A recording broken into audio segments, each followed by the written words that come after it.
Aujourd'hui, la cybersécurité ne concerne pas que les hackers ou les attaques contre les entreprises.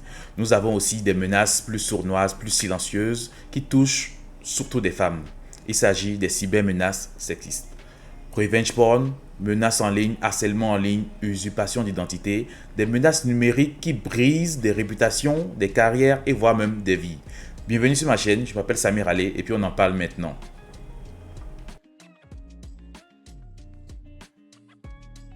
Tout d'abord, comprenons c'est quoi une cybermenace sexiste. Eh bien, une cybermenace sexiste, c'est une violence numérique basée sur le genre.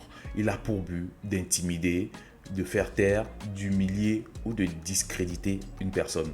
Elles peuvent se représenter sur plusieurs formes, telles que de l'harcèlement en ligne, des personnes qui vont vous contacter et mettre des fois des commentaires violents. Nous avons également la diffusion non consentie d'images intimes pour des buts d'extorsion ou du revenge porn, une relation amoureuse qui se termine mal et puis on retrouve des images sur les réseaux sociaux. Nous avons également du raid numérique. Le raid numérique, c'est une attaque coordonnée sur les réseaux sociaux sur une personne.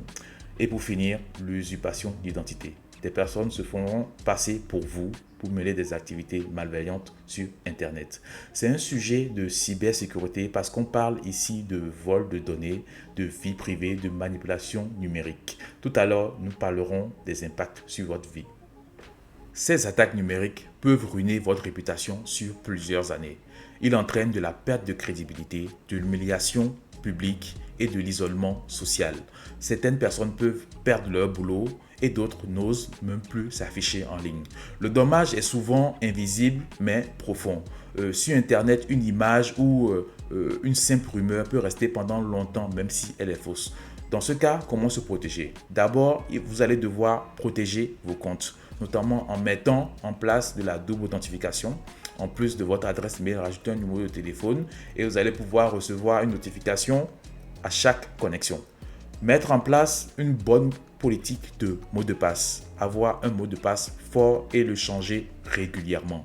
Vous devez mettre aussi en place de la surveillance sur Internet. Avec Google Alert, vous avez la possibilité de renseigner des mots-clés sur vous et dès qu'il y aura des publications concernant ces mots-clés, vous serez averti.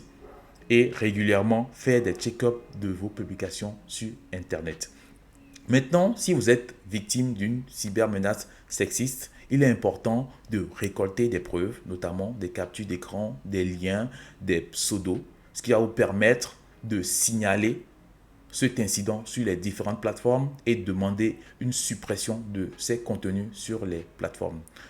La dernière étape, c'est de porter plainte aux autorités compétentes pour qu'ils puissent prendre le sujet en main et décourager ces pratiques. Les cybermenaces sexistes ne sont pas des incidents isolés car elles relèvent de la cybersécurité, de la justice et des droits numériques.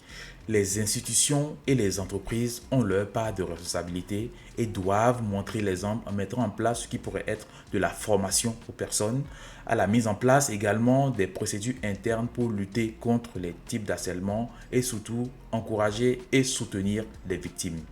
Parler, c'est agir et agir, c'est de se protéger. C'est ce que je voulais partager avec vous aujourd'hui. N'hésitez pas à partager le contenu à vos proches si le sujet vous a plu et mettre en commentaire si vous souhaitez qu'on parle beaucoup plus de la protection des données. Portez-vous bien et puis à la prochaine.